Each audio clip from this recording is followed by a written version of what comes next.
Hi everybody, it's Cathryn from The Pink Designs, and this is the first box of a kit that I am doing.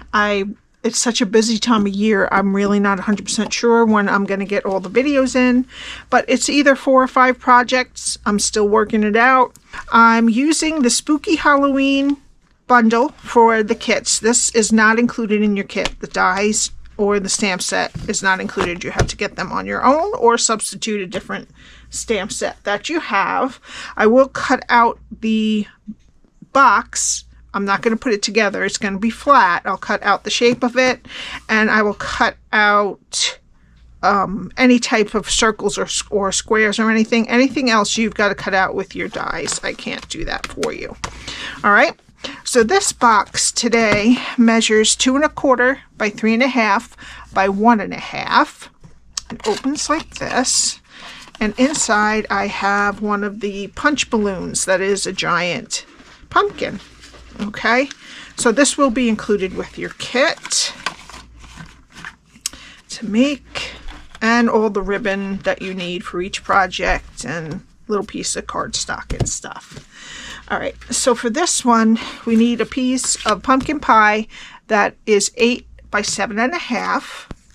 I already cut out of basic black cardstock the haunted house, which is right here on your dies. From the Spooky Suite, now this is Spooky Halloween. The DSP is called Spooky Suite, and I will cut these out for you also. We're using this gray kind of background for this. We need 2 pieces that are 2 by 3 1/4. 2 that are 1 1/4 by 3 1/4, and 2 that are 2 by 1 1/4. All right, so all that will be on my blog. We also need a strip of Petunia Pop cardstock that is 1/2 inch high. Okay, and that's going to be for our sentiment. For behind the haunted house where the windows are. Now this is totally optional. I'm going to give you 2 pieces of Daffodil Delight cardstock to cover them, but you could just do it against the cardstock. You don't have to have if you don't want to bother with that. We need 1 piece that is 3/8 by 2 and 1 piece that is 5/8 by 1 1/2. Okay. Let me get my Simply scored. Now we'll start on the 8 inch side. Score at 2 1/4, 3 3/4, 6, and 7 1/2. Turn it to the 7 1/2 inch side and score at 1 1/2, 5, and 6 1/2. Okay, and if you get the kit, I will do all the scoring and cutting for you, and it will be folded up. I usually put it in a little cellophane envelope, all the things you need for that one project, all the cardstock, ribbon, stuff like that. Okay, so we have our 1/2 inch rectangle over here. There is a 1 1/2 inch strip at the bottom and a 1 inch strip at the top. And this is what we're going to be doing. Okay.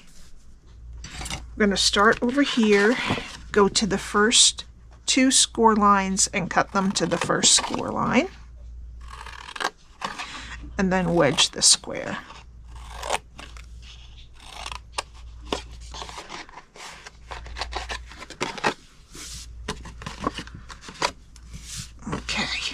Go to the next 2 score lines and cut them to the first score line and wedge both sides of this square. And then we're going to go right to this 1/2 inch rectangle, go to that first score line, and then wedge up into that 1/2 inch rectangle. And that is what the bottom looks like. Okay, now turn it so your 1/2 inch rectangle is over here.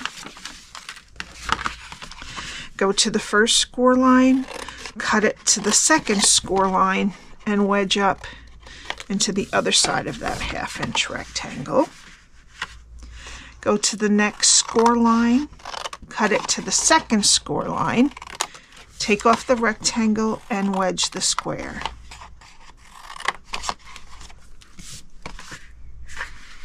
Okay, go to the next 2 score lines and cut them to the second score line.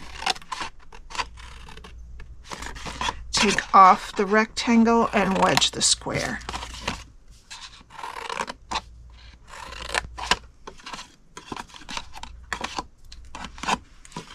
Okay, now we're going to take these 2 rectangles off, and I take that score line off with it. Okay, and then finally we're going to round the corners of this top flap here. All right, and that's what your cardstock should look like when you're done.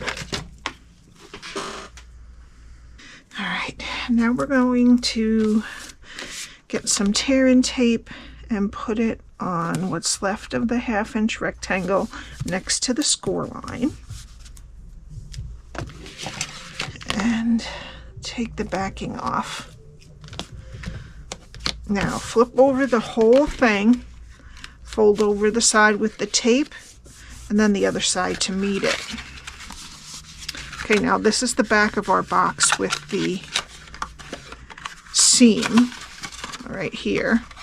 So make sure you put this flap down first.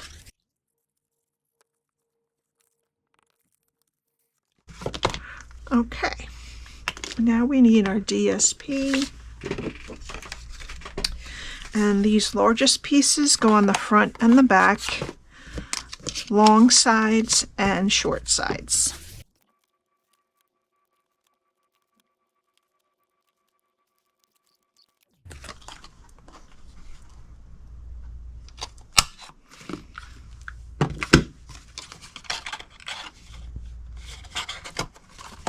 Okay.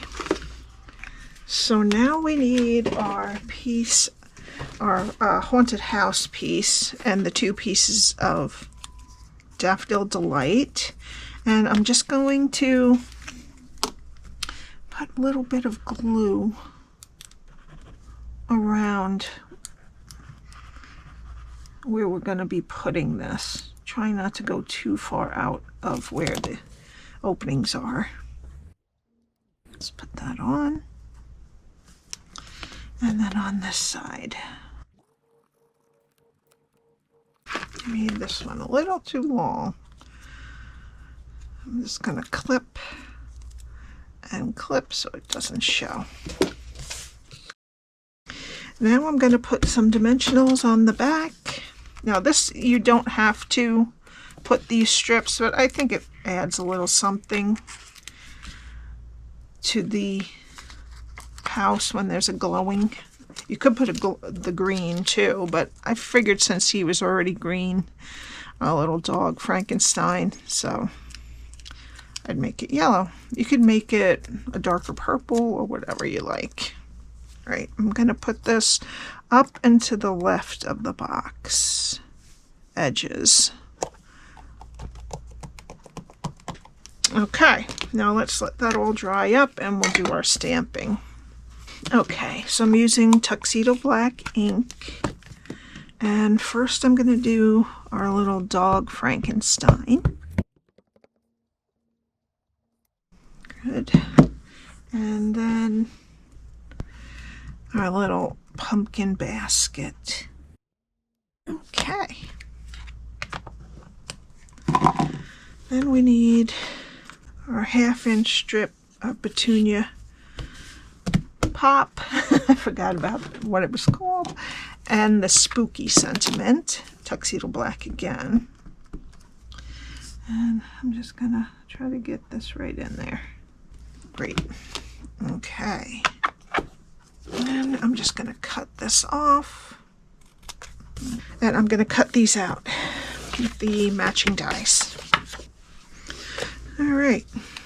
So now I'm using light and dark Granny Apple Green, dark Fresh Freesia, and dark Pumpkin Pie. So first I'm going to do the dark Fresh Freesia, and I'm going to do the top line.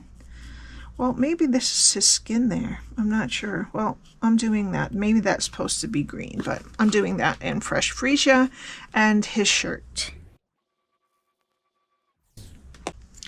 All right, now I'm going to take the dark Granny Apple Green, and I'm going to do his eye over here and the bolts in his neck.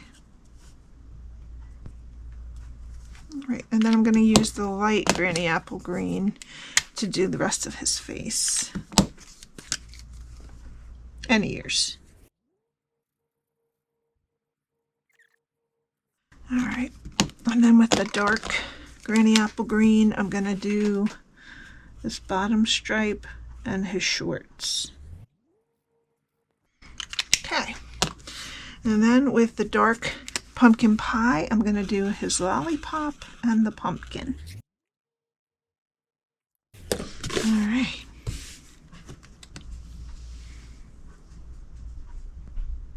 Now we need our box, and I'm going to put a dimensional over here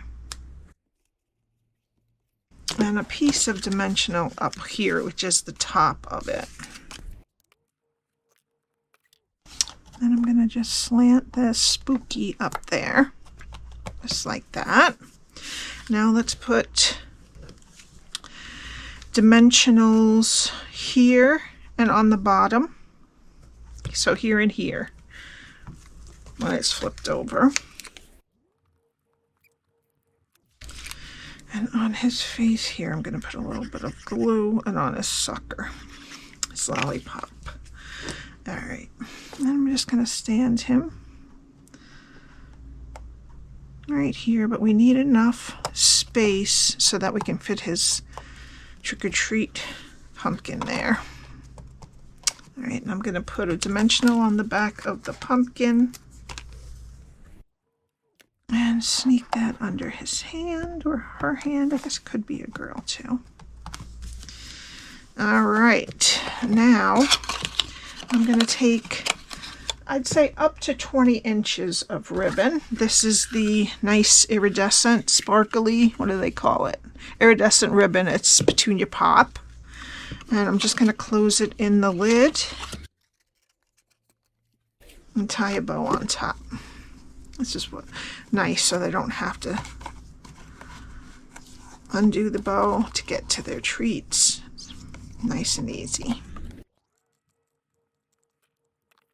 Okay, and then for the final touch, I'm going to use some of the Shimmer Star foam stickers.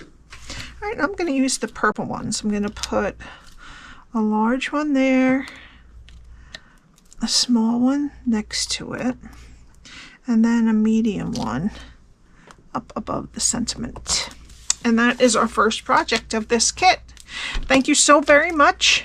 If you think you would like to get it, I know you want to wait till a couple more projects in, but this is the first project. So just give me an email if you definitely want it. All right, have a great day. I'll see you next time.